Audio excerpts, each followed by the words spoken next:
Welcome to another Things You Should Know episode of Piper's Paraphrases. I'm Professor Pipes, and I'm here to talk about rhetoric. Rhetoric is the art of persuasion. Okay, well, persuasive writing and speaking. Rhetoric has been discussed and studied for centuries with famous fans like Aristotle and Plato. No, not Pluto Cooper. I'm not looking to get sued here. I mean, it makes sense that it's so popular since it seems like just about everybody is trying to sell something, from their political agenda to the tastiest cheeseburger to their cousin's handmade jewelry on Etsy. So people want to be persuasive. And as it turns out, you can persuade people in lots of different ways. Specifically, rhetoric can be divided into 3 different categories: ethos, pathos, and logos. Ethos is Greek for character.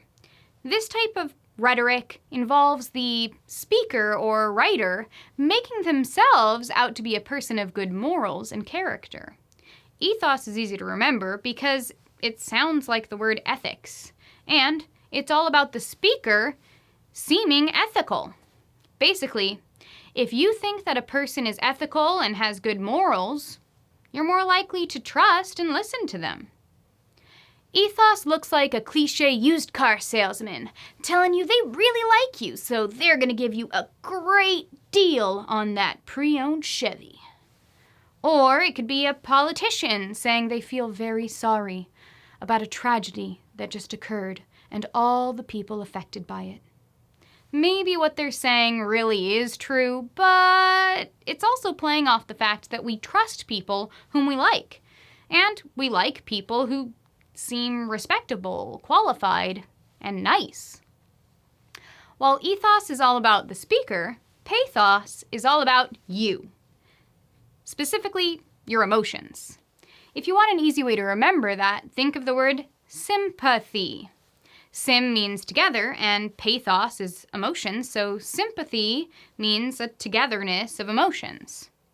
Anyway, pathos is all about manipulating your emotions to make you feel really excited or scared or angry, so you'll be persuaded into doing what the speaker wants you to do. This can look like a teacher acting really hyped up and peppy to get you excited about a lesson. Or an advertiser describing the horrible, terrible things that will happen if you don't buy their products. Pathos can also include using buzzwords that tend to get a rise out of people, like talking about a threat to one's rights. While we like to think that we make logical decisions, we're definitely motivated by our emotions more than we probably want to admit. I mean, I didn't eat a pint of ice cream last night because of the health benefits. Anyway, let's move on to logos. Logos involves the use of logic and reasoning to persuade your audience. It's pretty easy to remember since logos and logic sound alike. Logos might look like data, facts, and figures. It might involve charts and diagrams. It can also involve a logical argument, like if A equals B and B equals C, then A equals C. I know, I'm supposed to be talking about English, not math, but they both involve logic.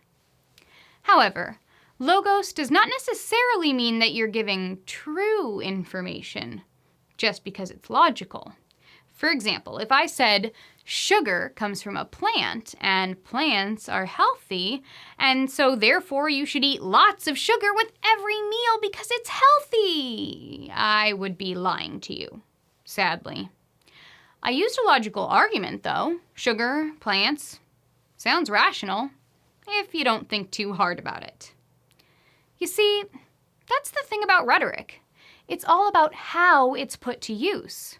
You can try to persuade people to do good things, but you can also use these same methods of persuasion to try to trick and manipulate people. Well, at least now you'll have a better understanding of the methods that other people might be using against you. That's all for this Things You Should Know episode of Piper's Paraphrases. As always, thanks for watching. Now go forth, read a bunch, and be good people.